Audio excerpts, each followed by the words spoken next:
Thodupuzha quotation കൊലപാതക കേസിൽ ബിജുവിന്റെ postmortem report പുറത്ത്. തലച്ചോറിലേറ്റ ക്ഷതം മരണകാരണമെന്ന് പോസ്റ്റ്മോർട്ടം റിപ്പോർട്ട്. ആന്തരിക രക്തസ്രാവമുണ്ടായി. വലത് കൈയിലെ മുറിവ് സംബന്ധിച്ച് കൂടുതൽ അന്വേഷണം വേണമെന്നും പോലീസ്. വിവരങ്ങളുമായി ഇപ്പോൾ ജോസിൽ സെബാസ്റ്റ്യൻ ചേരുന്നു.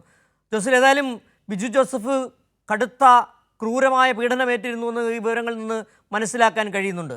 നേരത്തെ തന്നെ ഒമ്നി വാനിൽ തട്ടിക്കൊണ്ടുപോകുമ്പോൾ നിലത്തിട്ട് നെഞ്ചിൽ ചവിട്ടിയെന്ന അടക്കമുള്ള കാര്യങ്ങൾ ആദ്യഘട്ടത്തിൽ തന്നെ മൊഴിയായി പോലീസിന് ലഭിക്കുകയും ചെയ്തിരുന്നു. എന്താണ് ഇപ്പോൾ പോലീസ് നൽകുന്ന കൂടുതൽ വിവരങ്ങൾ? ഏതൊക്കെ തരത്തിലുള്ള മർദ്ദനമാണ് ബിജു ജോസഫിനേറ്റത്?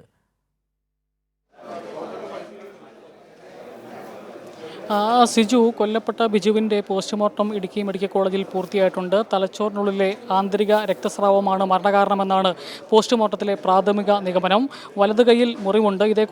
ഇതെപ്പോൾ സംഭവിച്ചത് എന്നതിനെക്കുറിച്ച് വ്യക്തത വരുത്തണമെന്നാണ് അന്വേഷണ സംഘം ഇപ്പോൾ നമ്മളോട് വ്യക്തമാക്കുന്നത്. ബിജുവിൻ്റെ വീട്ടുപരിസരം ആക്രമിച്ച് തട്ടിക്കൊണ്ടുപോയ സ്ഥലം, കലയന്താനിലെ കാറ്ററിംഗ് ഗോഡൌൺ എന്നിവിടങ്ങളിൽ മറ്റ് കസ്റ്റഡിയിലുള്ള മുഹമ്മദ് അസ്ലത്തെയും ജോമിനെയും എത്തിച്ച് തെളിവെടുപ്പ് നടത്തുകയാണ്. ഒന്നാം പ്രതി ജോമോനെ കോടതിയിൽ മജിസ്ട്രേറ്റിന് മുമ്പിൽ ഹാജരാക്കി 14 ദിവസത്തേക്ക് റിമാൻഡ് ചെയ്തിട്ടുണ്ട്.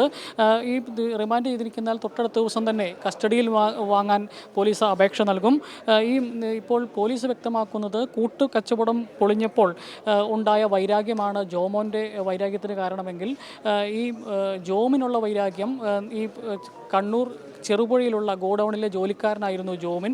അവിടെ ശമ്പള ഇനത്തിൽ 1 ലക്ഷം രൂപയോളം ബിജു കൊടുക്കാനുണ്ട്. അത്തരത്തിലുള്ള വൈരാഗ്യമാണ് ജോവിനെ ഇത്തരത്തിൽ ഈ സംഭവത്തിലേക്ക് എത്തിച്ചത്. അങ്ങനെ ഈ 2 രീതിയിൽ ജോമോന് തൻ്റെ സ്വത്തുവകകൾ നഷ്ടപ്പെട്ട് തിരിച്ചെടുക്കാൻ വേണ്ടിയുള്ള ശ്രമമായിരുന്നെങ്കിൽ ഈ ജോമിൻ്റെ വൈരാഗ്യ കാരണം ഇത്തരത്തിൽ ദീർഘനാൾ ഈ ബിജുവിൻ്റെ കീഴിൽ ജോലിയെടുത്തിൽ കിട്ടാതെ വന്ന ശമ്പളത്തിൽ മേടിച്ചെടുക്കുന്നതിന് വേണ്ടിയിട്ടാണ് ഈ കൊട്ടേഷൻ്റെ ഭാഗമാകുന്നത്. ഏതായാലും ജോമിൻ വഴിയാണ് ഈ കൊട്ടേഷൻ സംഘവുമായി ജോമോനും പരിചയപ്പെടുന്നത്. അങ്ങനെ ഇപ്പോൾ ഒരു പ്രതി, ഈ കാപ്പ കേസിൽ പ്രതിയായ ആഷിഖ് എന്ന് പറയുന്നയാൾ ഇപ്പോൾ എറണാകുളത്ത് റിമാൻഡിൽ കഴിയുകയാണ്. അയാളെ അടക്കം കസ്റ്റഡിയിൽ വാങ്ങി ചോദ്യം ചെയ്യാനുള്ള കസ്റ്റഡി അപേക്ഷ നാളെ കോടതിയിൽ സമർപ്പിക്കും. സിജു.